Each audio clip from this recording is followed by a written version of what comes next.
not the only one here. We got Luke over here with us as well. Luke, what's going on? You were in Indianapolis this past weekend. You went to WrestleCon. You went to Royal Rumble. You took your mom with you. How'd that all go? I got some stories to tell you, man. Go for it. I got some stories. So we're gonna start with day one. It was Friday. We got into India at like 1:20. We checked into our hotel real quick. We went down to like WrestleCon. It wasn't open yet, but I got to go in like 10 minutes early because I had like a super fan pass. So basically with those super fan passes, like you get to go in early, but you can only skip the line for like certain wrestlers though. You don't get to skip the line for everybody. You only get to skip the line for certain wrestlers. So we got in. I was like confused. Like I was asking like, so wait, where do we buy meet and greets? Like, oh, at the table. I'm like, what table? And they meant like the wrestlers table. Cause I kept thinking like, oh, this is like another StarCast, but WrestleCon and StarCast are like two different things. Cause at StarCast, you either like pre-order the meet and greets online, or you can like buy some at a stand. You don't really buy the meet and greets at the table at StarCast, but at WrestleCon, you buy the meet and greets at the wrestler's table. Like you pay the wrestler, like if you want a photo, an autograph, or like both. But anyway, we got in. I was kind of just looking around. Then like they started letting everybody else in. And I was like, and I saw Joe Hendry stand. I'm like, you know what? I'm gonna go wait in line to meet Joe Hendry. And Joe Hendry, that dude had the biggest line out of anybody. This dude had a bigger line than Sting. Like, whew, this guy had a big line. But anyway, we were waiting in line to meet Joe, and he got in. Like he was meeting some people. Then he said, "Excuse me." He was on the phone. I think he was like video recording like the whole line. And my mom was like, "Man, this Joe Hendry guy is kind of a jerk. You know, he keeps like telling everybody to wait. He's on the phone. He should have somebody helping him."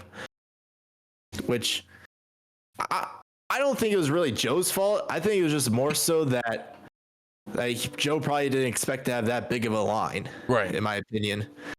But anyway, that's Joe Hendry right there. Me meeting Joe Hendry. The weird thing about this is that he didn't really let anybody like hold the TNA belt. He kind of just did it like that, which is kind of weird. Draped it over your shoulder? Yeah, draped it over his shoulder. Like he didn't really. Heck, back in the day, we went to a Miz meet and greet. He let my son, when he was like 4, hold the Intercontinental Championship. Yeah, he didn't really let anybody like hold the TNA belt. He kind of just did it like that to everybody. Or if it was 2 people, he would like hold the belt like it like this when there's 2 people next to him. But anyway, yeah, we got to meet Joe Hendry, and I thought it was pretty great.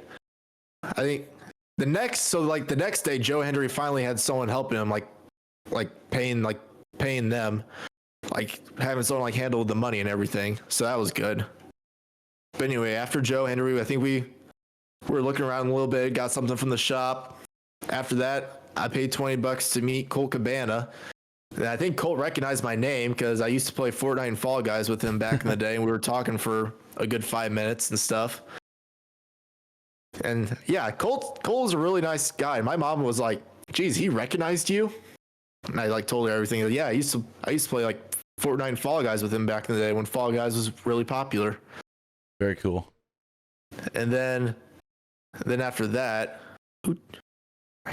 who else did I meet after that? I know I posted it. Matt Cardona. Oh yeah, it was Matt Cardona. Matt Cardona was a really nice guy. I think the main reason why I wanted to meet him because I thought he was going to be in the Rumble. See, he let you hold his belt. Yeah, that guy let me hold his belt, but not Joe Hendry. Like he was letting everybody hold the belt.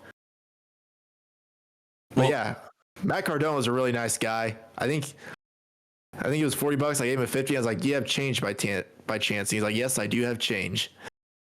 Oh, of course he didn't have change. Matt Cardona's pro. Matt knows what he's doing. Oh yeah. Yeah, he had most wrestlers had that fanny pack like that they were wearing, like pay them the money.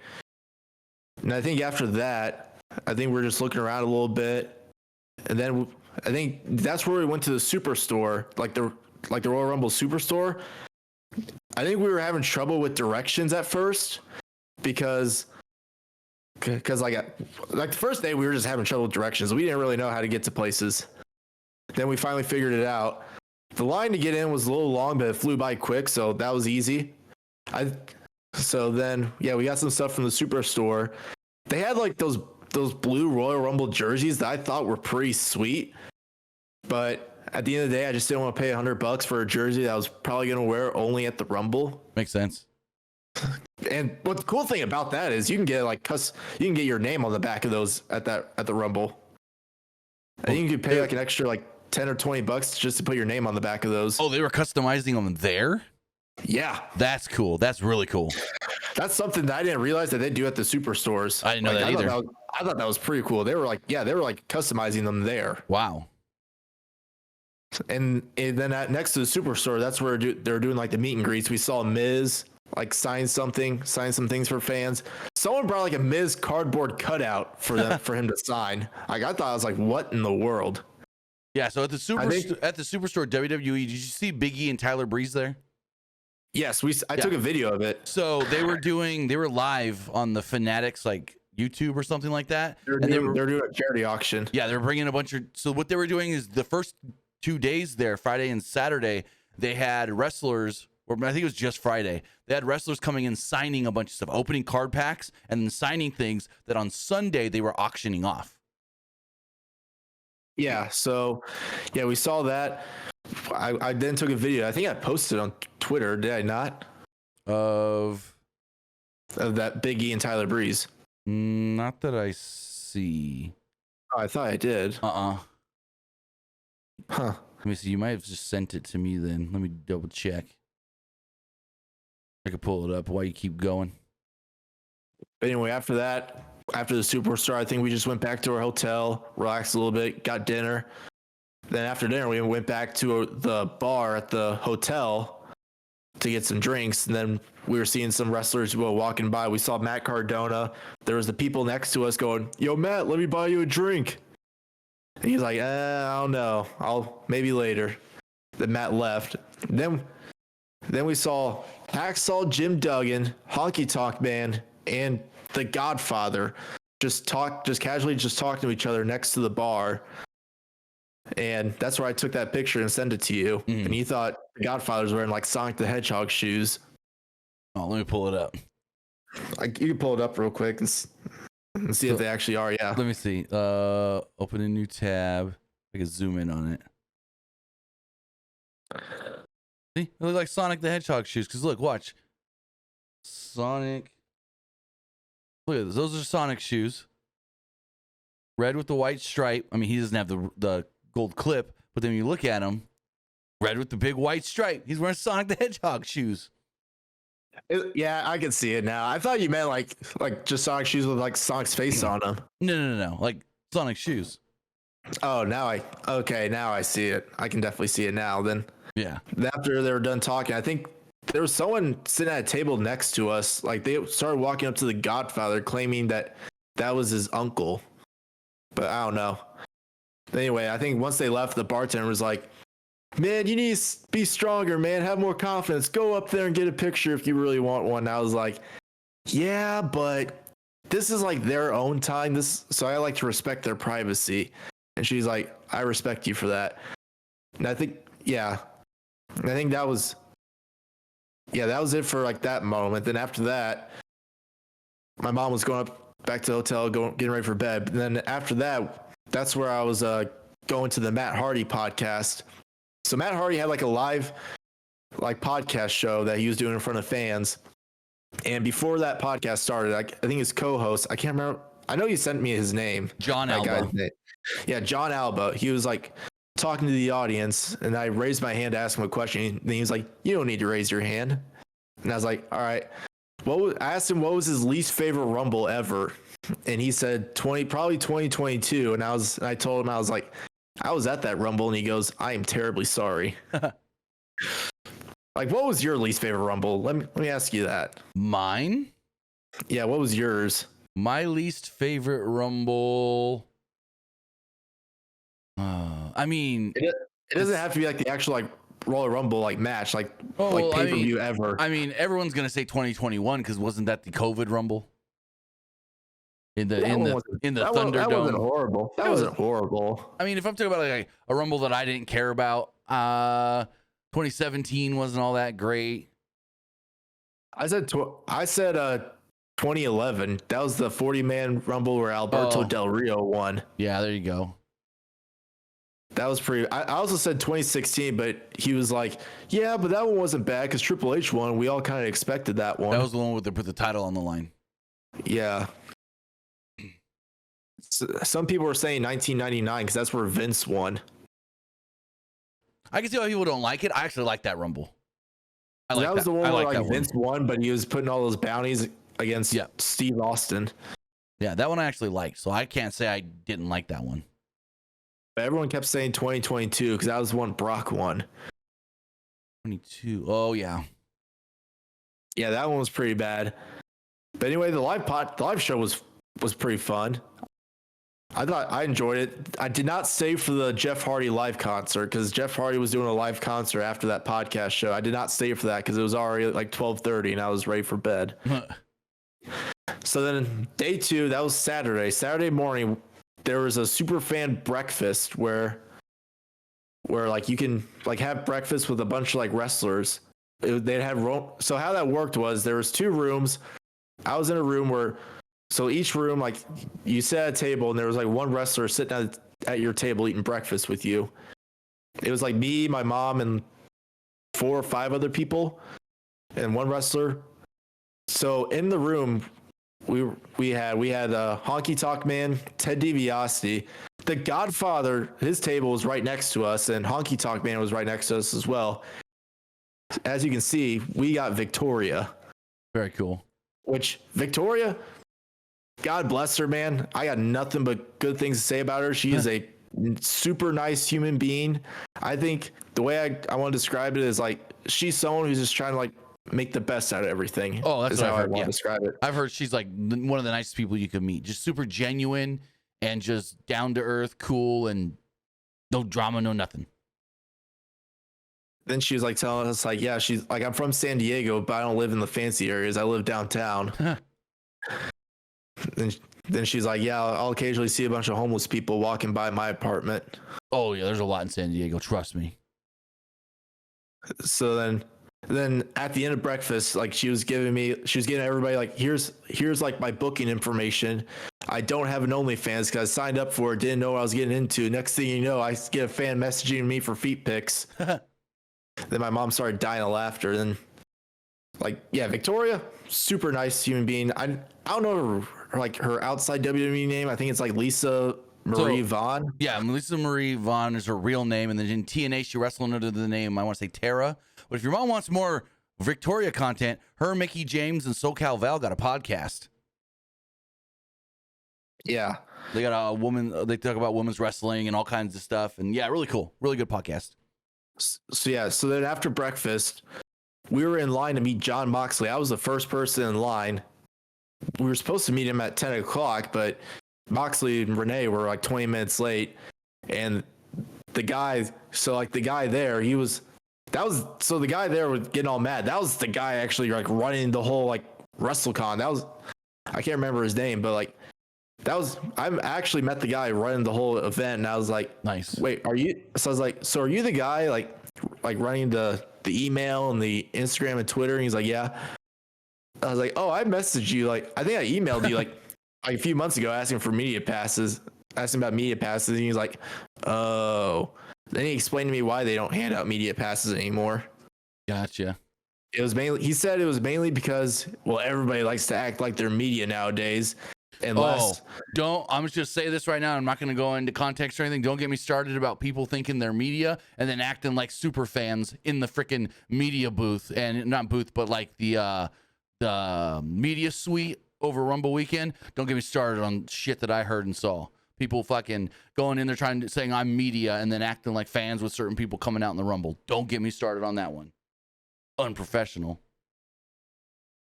Yeah, he was saying like, at one of our last events, we had people acting like they're media with media passes, and they're going up to wrestlers while they're meeting fans asking for an interview. Yeah. And wrestlers didn't like that. So yeah, that guy was like all bent out of shape that Moxley was running late because he's like, I'm paying him the big bucks to be here. He's like, yeah, I'm paying him the big bucks to be here on time. And he's like taking on my time because he's late. So yeah, he showed up. I think we were so we got in the room, we were waiting a little bit so he can get situated. And my mom was like, he looks a little hungover. And me and the guy behind me went up to her. We were like, yeah, I don't think he just got out of rehab, so I don't think he drinks anymore. Well, the rehab was like a year ago, but yeah, we've seen him once or twice on Dynamite where I was kind of like, come on, John. There's a couple times on Dynamite in the last year where I'm like, this guy looks like he's had one or two. Yeah, I got a picture from him. He was talking really quiet though, which I feel like that's a lot. That happens a lot with that's just him. I've heard that before too. He's a very like low talker. Yeah, I mean that's what I kind of figured. I didn't think much of it. That was kind of just him. So after that, I was trying to find the Kurt Angle booth. That dude had a big line. Oh, I bet. It was so big. Line was so big, it was starting to turn into a fire hazard. So then one of the employees was like, "If you're meeting Kurt Angle, like step outside the hall. You're not waiting any longer. We're just gonna have you like step out the hall because this line was starting to turn into a fire hazard." And me and my mom, we were talking to that worker for a little bit, and then he told me, he asked me, he's like, "Is this your first like wrestling like convention?" Is like, "No, I was actually at the Starcast during Ric Flair's last match." Then he told me a story. He was like, "Oh yeah, I worked that event." Nice. And he's saying how much of a pain it was because he told me that at that show, Ric Flair was like double booked that day. Yes, I heard that. Because he had that meet and greet and he had a stage show, so he was double booked. And he said, I had to deal with fans complaining that they didn't get to meet Rick because he was double booked. Yeah, I heard about that. Dude, that's day two. I kept seeing so many fans complain. I kept hearing fans complaining about that super fan pass because they were like, how come we only get to skip the line for certain people but not everybody? So I saw a couple people on Twitter tweeting out about how the super fan pass, they felt like it almost wasn't worth it because was there a lot of people with it? There was only 100. Oh, okay, because I saw someone go, there's so many of these super fan passes that you skip the line and you're still waiting. So the Moxley one, I think they were letting people with like pre-order like meet and greets to go first, then the super fans. So because when I was in line first, and I had to hurry up and get a pre-ordered one, so I hurried up and bought one real quick, so that way I could still be first in line. Right. So yeah, I guess So for that Moxley one, because I think for Moxley, Sting, Flair, Dudley's, and Hardy's, those were the only ones where you can get a pre-order meet and greet. Everyone else you had to like pay at the actual table. Okay. So yeah. So I was in line to meet Kurt Angle. There was like someone in front of me who got a carton of milk signed by Kurt. Hell yeah. And I was like, what in the world? Milkomania. Milkomania. People get anything signed nowadays. Right. Kurt Angle in the milk truck. Yeah, and I got that figure signed by him. And dude, Kurt Angle was really nice. He was asking me where I'm from and everything. And he's like, do you want me to put your name on the figure? And I was like, sure. So he put Luke, It's true, it's damn true. Then put Kurt Angle, Hall of Fame 2017. Don't let Cardona see that one. That's a sin. You don't put your name on a figure with a signature because then it devalues it. I don't care. I want to keep it. No, I get that. It was funny though because when they were doing the stuff with Tyler Breeze and Big E, and they were like, Chelsea, sign this figure of you. And she's like, okay. And they hand her a Sharpie. She goes, is that a Sharpie? And they're like, yeah, what? She goes, no, I can't do it. You don't sign a figure with a Sharpie. You have to use a paint pen. And so Cardona retweeted the video. He goes, I've never been more proud of my wife in this moment. Oh boy. But yeah, so we had the Kurt Angle one. Super nice guy. I think Teddy Long was next to him. I was gonna meet Teddy Long, but I was gonna see who else was there I could meet. That's where I decided to meet Billy Gunn. So I got a picture with him. I almost wanted to do the scissor with him, but my mom was taking the picture, so I was like, yeah, this probably not the best time. Plus, the Claim just did break up. Yeah. So I almost did the scissor, but my mom was there, and I was like, yeah, I don't want to like make her upset or anything. That makes sense. So then after that, like that whole day, I honestly just did not feel good because I know during the breakfast, my mom was like, "How come you didn't talk that much?" Because I was like, I just didn't feel good, and anytime I had to talk, I had to clear my throat, and I didn't want to do that because I was sitting right next to Victoria. I get that. I get that. I think that day I was kind of just running low on sleep because I was up late at that podcast. Mm-hmm. So after that, I took a 2-hour nap. So I was like, okay, I feel so much better. And after that, we went to the Rumble. We got in front of Lucas Oil at like 3:00, and that's what it looked like in front of the stadium at 3:00. Doors didn't open till like 3:30. Yeah, I want to say that's about right when they went live on Peacock and they were showing the crowd outside and stuff. And I was like, dang, a lot of people. 65,400 and something, I want to say, is what they announced. Yeah, my mom was like stunned. She's like 60,000 people. I'm like, yeah, that was probably the most attendance at a pay-per-view that's not Mania. I believe so, yes. I know when I went to Mania 31, there was like 62,000. They said 70, but it was really like 62. Yeah, so like, yeah, we got to Lucas Oil. We got in our seats. I think we got some food first, and then this is normal at every like wrestling show, sporting event. This is normal. Anytime you buy like a bottle of water, they always take the cap off. So not every. It's different rules for different buildings. It's the building because like I've been to some shows where they do that, but then like I've been to a hockey game here since we moved to the Tulsa area. They don't do it here. But yeah, like they took the bottle cap off. My mom was kind of grossed out by that because she didn't want to like drink her water, set it down. There's like people all over. Now that I think about it, I've only ever had that happen at WWE shows, and it could be. And I've been told this before because they don't want people throwing the caps. Yeah, that's ring. That's how it is. Yeah. Fonzie, yeah, the real attendance was only like 65,000. They said 70 because wrestling likes to inflate the numbers, but it was paid through the turnstiles was 65 for something. Yeah. Anyway, Royal Rumble overall, very good show. Oh my God. Holy crap. Like my jaw dropped when Jey Uso won. Oh yeah. I mean, happy for him at the end of the show when everybody was leaving, everybody kept going, yeet. It's like fans weren't too upset. I think more so fans were just shocked. Oh, 100% shocked. I mean, I didn't believe it when I saw it, but then I was like, you know what? This makes sense. It's the Daniel Bryan move. You weren't going to push the guy, but he got over so big. Roll with it. Exactly. Now, here's the question. Does he main event night 1 or night 2? Night 1, because if it's Cody Cena, that's the night 2 main event. My heart says I want Cody versus Punk night 2. Cody versus Punk. That's an interesting one. But I think it's going to be Cena. And Cena wins number 17. And the last shot of WrestleMania 41 is John Cena at the top of the ramp, title on one shoulder, salute with the other hand.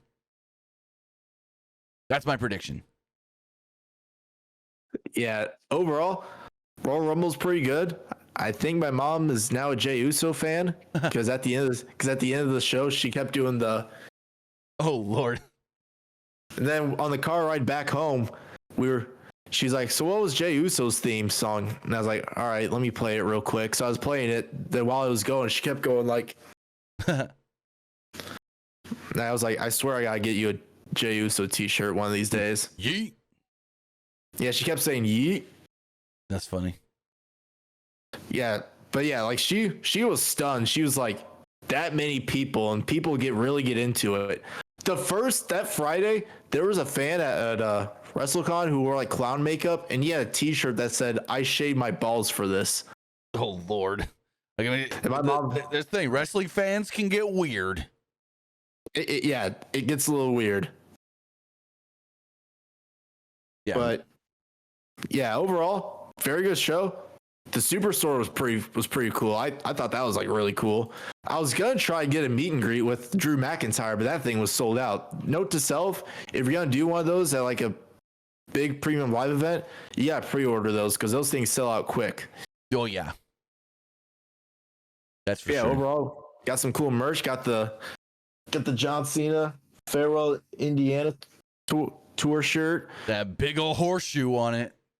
Big old horseshoe. I got a Royal Rumble t-shirt and a jacket. That stuff's in the dryer right now, but overall, got some cool merch. Had a fun time. Probably the best WWE show I've ever been to. Heck yeah. Because I thought the experience was a lot more fun. Oh, yeah. Because SummerSlam, when I went to SummerSlam, I don't think they had the superstores during that time. That was 2022. 2022 SummerSlam. I think they, let me see. SummerSlam. I feel like the superstore thing, I feel like that was all Triple H that started that. Let me see, because I'm pretty sure Nashville, right? Yeah, it was Nashville. Yeah, they had a superstore. 2022. They had a superstore. They did? Yeah, they had a superstore. I'm seeing a bunch of vlogs from it. Oh, I wasn't there because I was too busy at StarCast that whole day. Yeah. Yeah, because at StarCast, I was doing the meet and greets and doing at that New Japan show. Mm-hmm. But yeah, the Moxley one, I was a little heartbroken that he didn't bring the title with him because I really wanted to hold that. Because well, that's the gimmick. If he was going to bring the title, you were only going to see the briefcase. That's the gimmick. He said, because did you watch Dynamite last week and the spot where he talked about, you know, when they did the interview? So Renee did the interview with the Death Riders in their little like gym. Did you see that? Yeah, I saw that. That's when he said, this is not a petting zoo. You don't come and get to see this title whenever you want like we're animals or something like that. So that's why. It's part of the gimmick. It's part of the gimmick. But yeah, WrestleCon was pretty cool. I didn't really feel the best like on that Saturday. I think it was just low sleep and a little bit of a stuffy head, so I had to take a little bit of a nap and leave early so I can like rest up for the Rumble. But yeah, Rumble was pretty cool. Big returns. Alexa Bliss is back. Alexa Bliss, AJ Styles is back from his injury. Nikki Bella's back. Charlotte Flair's back. Very interesting night with Drew McIntyre. This LA Knight fucked some shit up. Yeah. Also, you probably didn't see it from your seat, but Penta screwed up early in the match. Yeah. Oh, trust me. I saw that. It was on the Jumbotron. Oh, okay. Like everything you guys saw on TV, I also saw on the Jumbotron. I was trying so hard not to look at the big screen as much. But yeah, I saw it. Gotcha. Also, my RA from sophomore year was there. Wow. Like, and I texted her. I was like, "Wait, you're here?" I didn't even know she was a wrestling fan because she did not tell me at all. Like she was one of those really quiet RAs where she didn't talk much about herself. I did not know she was a wrestling fan. She was at this show wearing an AJ Lee t-shirt. That's funny. Yeah, a lot of people really wanted AJ Lee at this Rumble. Oh, trust me. And WWE kind of shot themselves in the foot too because they mentioned her and said something about it on the pre-show and then she didn't come out. I mean, I think she kind of just moved on from in-ring competition. Probably. I mean, the last thing she did was she was on that heel show. She did the heels. Did have a stunt double, though, which is the interesting part about it. She had an indie wrestler do some of the moves and the matches for her. She did 2 matches on the show. And so, I don't know. I don't know what she wants to do, if she ever wants to do it again. But apparently the word is that if she ever is interested, WWE will have her back for sure. It's all on her. But yeah, I think my mom had a good time, and then I think she really wants to go to another one. Nice. But yeah, I don't think WWE is going to be back in my area anytime soon. Well, we don't know anything past Mania 40 for WrestleMania 41, and then they're going to be in France in August. Other than that, we don't know. She's like, what the heck? WWE's going to have a show in Paris? Oh, they're going to be at multiple international shows this year. I know. That's why I told her. Like, WWE makes a lot of money from these international shows. Oh, yeah. Clash in Paris. I think they're going to be in Mexico for Backlash. That's the rumor. But we don't know for sure. That's just the rumor. That's why whenever someone asks me about it, I go, hey, your guess is as good as mine. It's 50-50 right now because they haven't said it. Because apparently Bad Bunny said they're going to Mexico for Backlash. And then it got clarified that WWE reached out to Bad Bunny and Bad Bunny thought they were going there because he saw the fan-made graphics on Twitter. Right. He was never actually told. Money in the Bank, I have no clue where that's going to be at. Yeah, we haven't heard that yet. But yeah, I think I think SummerSlam is going to be in Indy 2026, correct? Well, see, here's the interesting thing about that. You would think that they're going to do 1 year after the other with that 3-year or 3-event deal for WrestleMania, SummerSlam, and the Rumble. But apparently, the word is that they're spreading it out. It's not 3 years in a row. This year they got Royal Rumble, and then in like 2 or maybe even 3 years, they'll get SummerSlam, and then 2 or 3 years after that, they'll get WrestleMania. Wasn't the rumor Mania supposed to be in 2027? Well, that's what fans assumed. There was never any like a reported rumor. That was just what fans go, oh, well, if they get, if they get Royal Rumble this year and then next year's WrestleMania is in New Orleans, then 2027 has got to be in Indy, right? It was just fans thinking, that makes the most sense. But Meltzer came out and goes, no one's ever said 2027. WWE's never teased 2027. What Meltzer was hearing was like 2030, 2031, early 2030s is when Indy will get their WrestleMania because their deal is to be spread out over over multiple years, not just back to back to back. So, right. We'll see. Yeah, we'll see. But yeah, great show. I enjoyed it. So I don't know if you saw my tweet, and I don't really watch much SmackDown these days, but what was the whole Street Profits thing? I don't know if you saw that tweet. Okay. I think you did. Easy sell right here. So, but what happened was Street Profits became number 1 contenders for the tag team titles, and Motor City Machine Guns still had the belts. Then Street Profits get attacked backstage, attacked to the point where they can't do the match. All of a sudden, boom, there's Johnny Gargano and goes, tag title match. You need components? We'll do it. Me and Ciampa, me and Tommaso. And so Nick Aldis goes, you know what? I promised a tag title match tonight. You got it. Motor City Machine Guns, you good with that? And they're like, yeah, sure, whatever. And then, well, that's when they did the heel turn for DIY. DIY beat Motor City Machine Guns to win the titles. And then they did the whole thing where they're like, hey, who attacked the Street Profits? And they go, oh, Nick Aldis goes, oh, I know who knows. I have 2 people that said they saw it all happen. And so Pretty Deadly was like, it was. And then they look at DIY, and DIY is like, don't say it's us. Don't say it's us. They're like, oh, the Garzas did it. So then Street Profits got all pissed off at the Garzas, and then they had a match with the Garzas. And then Apollo Crews walks up and goes, you guys got played. It wasn't the Garzas. DIY attacked you. And so that was the whole thing. And then apparently Street Profits had to be out of action for a while because Angelo Dawkins tore his meniscus and had to have surgery, but he's already cleared back up from it. That's why he had the crutch, because he legit had to have meniscus surgery. And so basically the whole thing is DIY attacked them backstage. They had Pretty Deadly lie about it, and they stole their tag title shot and stole the tag titles, basically. So basically, like the Street Profits are like, if anyone's going to take the belts from DIY, it's us. Well, basically, yeah, kind of. But it's more of, hey, we earned a tag title shot and then didn't get it because those guys screwed us, so we should be next in line no matter who the champions are. I don't really get them screwing over Motor City Machine Guns, though. It was just, I don't know. It was just more of a, hey, we're pissed off and we're just going to screw this match over. It was like a overall broad thing. But that's the same thing. Yes, I get why they can be mad at Motor City Machine Guns, though. Because Motor City Machine Guns could have said, no, we'll wait for the Street Profits. Instead, they go, oh, we'll give DIY a tag title shot that they didn't earn. So that's why they can be mad at Motor City Machine Guns for agreeing to do the tag title match. I didn't realize DIY got new music, though, till yes, the Royal Rumble. Yeah, just recently. Sounds like Undisputed Era. You know, got new music that I didn't recognize was Finn Balor.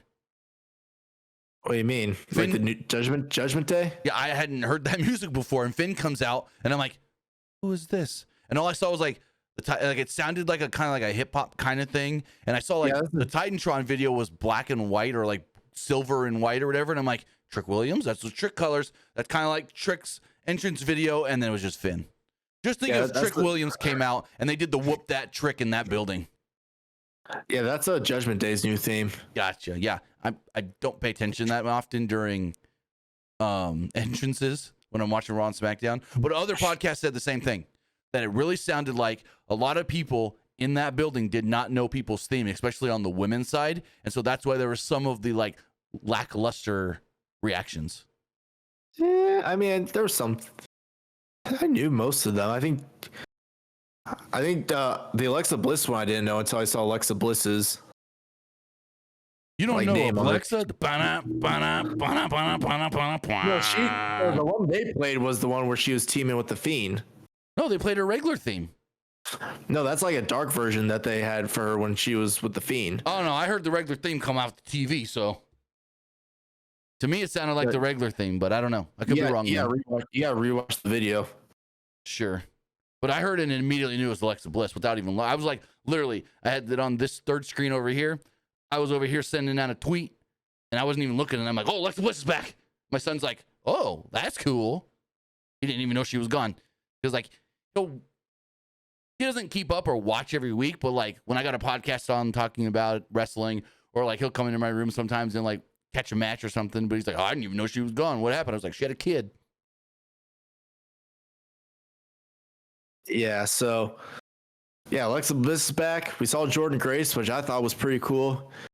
There's who else? AJ Styles is back. I thought that was cool. Hey chat. You want an exclusive that no one else has reported that I was told tonight? Jordan Grace to SmackDown. Not going to NXT. Main roster, SmackDown. Don't know if she'll be on the show Friday, but one would assume. I was told late tonight, like right towards the end of Raw, I was told, hey, Jordan Grace to SmackDown. So there's your scoop, ski guys. Here's your exclusive that I haven't seen anybody else report. Yeah, Anyways. Elite Tish said that was Fury, her OG theme called Spiteful. That was her like theme with when she was with Bray Wyatt. Gotcha. I'm gonna look it up right now. I'm gonna pull it up here. Yeah, it's called Fury. Well, I can just go on their YouTube and find the clip. Keep talking, and I'll listen to this real fast. Like my mom, like she was kind of getting bored of the women's rumble because that women's rumble took a while. So here's the thing: you say that. So we're doing the review, right? And my son was like, the women's rumble, it felt long, like longer than the men's rumble. And so I look at the times on Wikipedia and I go, men's rumble was 10 minutes longer than the women's. He goes, no, it wasn't. He's like, it felt a lot faster. Yeah, the women's rumble went an hour and 10 and the men's rumble went an hour and 20. The men's rumble is the longest match ever in WWE history. And I was there for it. Yeah, it was the longest match ever in WWE. Yeah, I think my mom was kind of getting bored. She's like, all right, I'm gonna go to the restroom and see if there's anything you want from the store. And I was like, okay. Then, dude, those merch booths, those things, they had a lot of those lines looked so long. They had like a separate one. They had like one for yeah, see? It sounds exactly like the theme I thought it was. Starts the same. It's like it's more dark. It's dark though. Yeah, but it's got the same beat to it. The bana bana bana bana bana. It does, but that's what I was saying. Like a dark it was. version. Well, it's a dark. It's all the same to me. Whatever. But yeah, so like they had like two different like merch stands. They had like the actual like merch where you get like t-shirts and hats and stuff, and they had one for like title belts. Nice. There's a lot of people buying the CM Punk custom belt. I forget what that one looks like. You were talking. It's like the John Cena spinner one, but it's like all CM Punk. So apparently there's like a bootleg fake version of that CM Punk one I saw someone posting online the other day. Like someone was trying to sell it on eBay and it wasn't legit. Yeah. Yeah, I'll send it to you real quick. I think I found it on Shop. They don't sell it on Shop anymore. It's sold out. It's sold out on Shop. Oh, maybe this is not it then. Hang on. I just sent it to you. That's what it looks like. Where'd you send it on? Discord. Okay, gotcha. Oh yeah, it's not on Shop anymore. Never mind.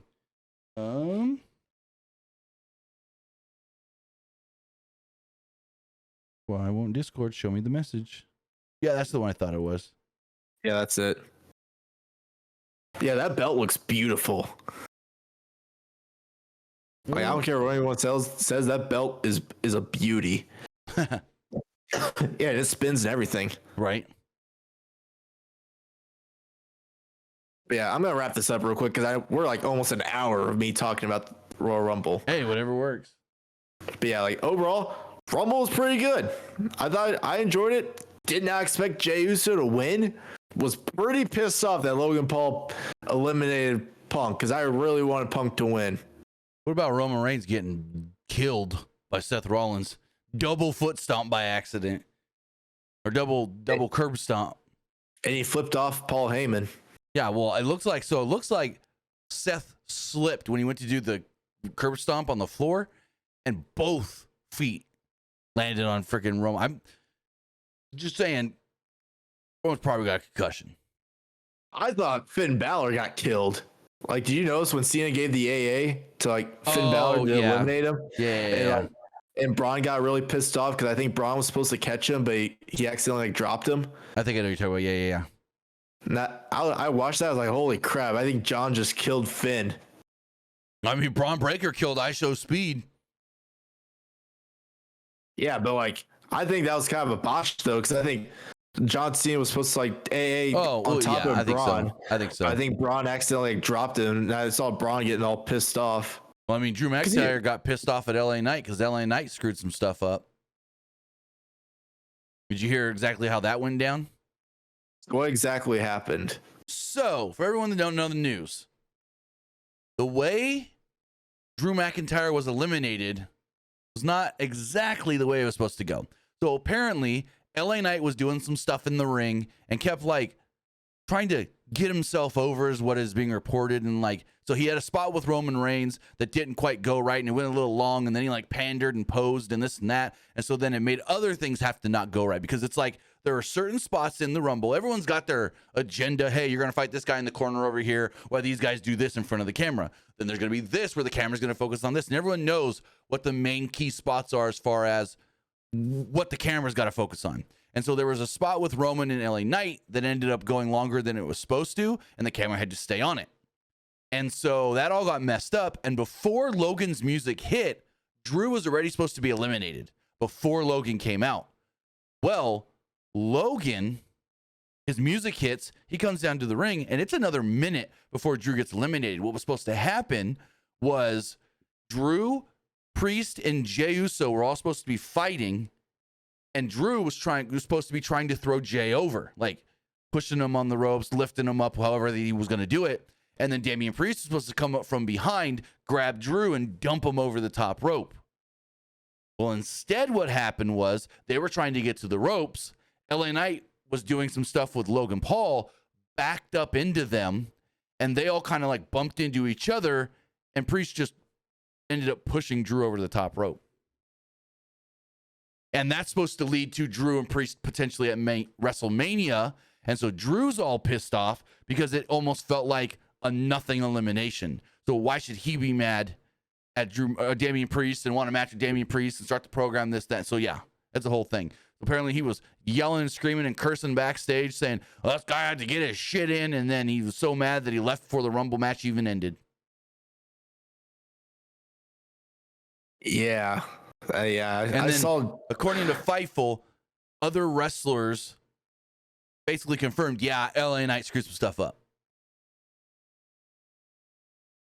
So, don't know if there's any heat on him or anything, but yeah. Was a little sad that Becky Lynch wasn't in the Rumble. There was conflicting reports because PW Insider said she was there, but then Fightful said she wasn't. So I don't know. I have no clue. I know a lot of people said wanted The Rock there, but I kept saying Rock's filming a movie. He can't be in the Rumble. I don't know if he's filming anything at this moment, but I do know between now and WrestleMania, they do have reshoots planned for Moana, and he can't get hurt before any of those reshoots. So that's why he's not working Mania. That's the main reason, because of the Moana reshoot schedule. So there's that. And yeah, like he could have showed up and just been there, but why? If he's not going to wrestle or be in the Rumble, why? If he's not teasing a Mania match, why. That's my thing. Yeah. But yeah, with Joe Hendry being there, that kind of just made me meeting Joe Hendry at WrestleCon even more memorable. Right? That's like I told you earlier. My son's never seen a Joe Hendry match. Didn't even know, don't know Joe Hendry as far as like, oh, he's in TNA, this, that. Doesn't know what TNA is. But Joe Hendry comes out and he starts singing the song. Like, you know the song? He goes, oh, yeah, from TikTok and Instagram Reels. I mean, to be fair, I didn't really know what TNA. I didn't really like understand what it was till like 8th grade, I would say. Granted, he basically just knows WWE, and then he knows that there is an AEW, and he knows that guys he's watching WWE wrestle in AEW. Because like I'll be watching an AEW show and he goes, Dean Ambrose. He don't know him as John Moxley. I mean, I did watch one TNA episode when I was like in 4th grade, but I didn't really know what it was. Because I do remember buying a pack of TNA cards, but I just remember I got some cards of like Kurt Angle and Jeff Hardy. I was like, hey, I know these guys, but I don't know any of the other guys because I getting cards of like Magnus, Nick Aldis, like someone else. I remember seeing Magnus on TV doing a segment with Bad Influence, Christopher Daniels and Frank Kazarian. But speaking of Joe Hendry, I'm pretty sure he's going to get the Jordan Grace, where as soon as his contract's up, boom, WWE's got him signed, ready and go. Like, I can see it for sure. And I think his contract's up later this year. Yeah, I think so. So yeah, he's probably going to get the Jordan Grace. Oh, yeah. Like, Jordan Grace, literally, her TNA deal expired, and like that next day she had a WWE deal. That's basically how it goes. Alexa Bliss, everyone's all yelling at the dirt sheets and the reporters. Hey, you want to know the truth? Alexa didn't agree to come back till the morning of the Rumble. She wanted a new deal. WWE said no on the new deal. She then said, I want a bus. I don't know if she got the bus, but they came to terms on a new 5-year deal. They extended her deal for 5 more years. And that was literally signed and agreed upon Saturday morning. So there was going into like the practice and the run-throughs on Thursday, Friday. Nobody knew she was going to be there because she wasn't planned to be there. Shotzi was supposed to be in her spot. Saturday morning, Shotzi still thought she was in the Rumble. Geez, that sucks for Shotzi, really. Right. And then I have people going, well, maybe they should have replaced her with somebody else. Shotzi should have been in the Rumble. And then I got one guy going, why couldn't they have put Alexa in there instead of Charlotte Flair? And I go, dude, did you not watch the match? You're gonna take out the winner, the person you have planned to win for Shotzi? Yeah, no. I could have seen. What I said was should have just been like an NXT girl, like Jada Parker. No offense, or a Lash Legend. So yeah. I did not expect Roxanne Perez to make Final 2 though. Longest person to ever be in a women's Royal Rumble match. That's where you know that they got something big planned for her. Oh, she'll be on the main roster very soon. Like the word is probably either after Mania, right after Mania, or even before. She's got that title match at Vengeance Day, and then I think that's it for her in NXT. So we'll see. I think there's a good chance she might go to Raw. Maybe. I don't know. We'll have to wait and see. Cause the other thing you got to think about is when are they doing the draft? They could just wait and call her up in the draft. Maybe. I don't know. Her with that Intercontinental Championship would look. That Intercontinental Championship will look great on her, though. Well, I say screw that and push her all the way to the big belt. Her and Tiffy fighting for the WWE Women's Championship. I mean, they already got the backstory of them in NXT. Yeah, but I don't know. I think Charlotte's probably gonna beat Tiffy at Mania. Well, then here's the other thing. Charlotte beats her at Mania, but then Roxanne comes up and goes, hey, I almost beat you in the Rumble. Let's go. I was in the Rumble longer than you did. There's ways to do it. But I think Roxanne Perez is going to mega star. She's going to be champion and defending titles at WrestleMania for years to come. Girl's only 21, 22 years old. Maybe, no, 23.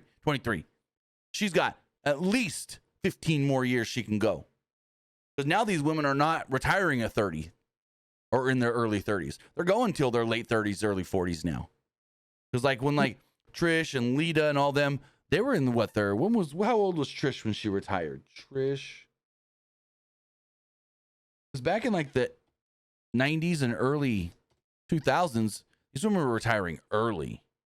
When Trish did her first retirement in 2006, she would have been. Trish is only 49. Yeah. When Trish retired in 2006, she was 31. That's so young. And like Lita, how old was she? You gotta be right around the same age. Lita in 2000, was it 7? Like a year later. They're the same age. So yeah, she was 31, 32 when she retired.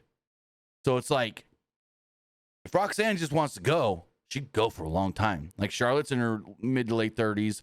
Nia's in her mid to late 30s. So Natty's what, 40 something? Natty's 42 and still rocking. So Roxanne got a long time ahead of her. And if she plays the cards right, she's going to be a major star for WWE for probably 2 decades.